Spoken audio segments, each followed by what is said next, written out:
Okay, so let's take a look at how to create a drag and drop activity from something we have in Google Drive. So when I go to create a new activity and I'm adding a template for my students, I can upload it right from here. But essentially when you upload a file, whether it's from your computer or your drive, it kind of adds it in as a background image. One of my drag and drops.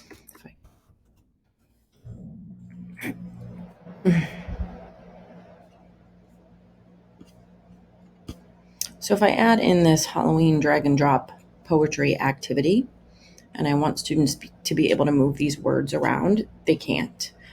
Essentially what this is it's a background image. So what I would need to do is I would need to add each of these word cards in separately. So let's take a look at how to do that. Okay, so I have this open in my Google Drive. This is a template that I got from somebody else that they created.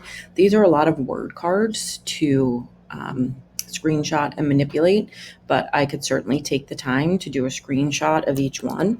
And as I do a screenshot, it saves it right to my machine. So I can go ahead and I can do it that way. The other way I could do it from Google Drive is I could create a new slideshow. I could format my slides in page setup, and I can change the size to custom, and I can make it smaller. Perhaps I want it to be 2 by 2 inches. Okay, so it changes the size of each slide. I can change my layout. It's blank. That way I can add in my own text box. And then what I can do on each slide is I could create my word cards. I could put image cards in. I can do a new slide. And then after I create my word cards, I can go to File and Download, and I can choose JPEG.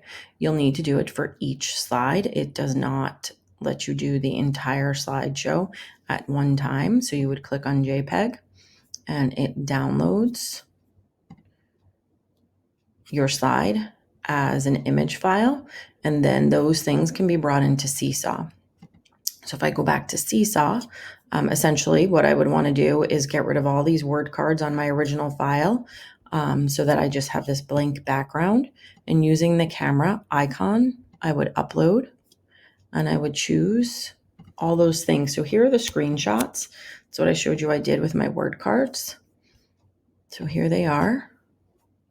And I would need to go ahead and resize them.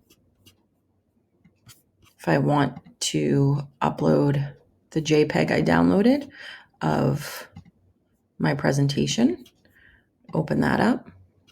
Okay, and you can see that I need to fiddle a little bit with the size and mess with the font. It is time consuming to create it this way, but once it's created, and you don't need to do it again.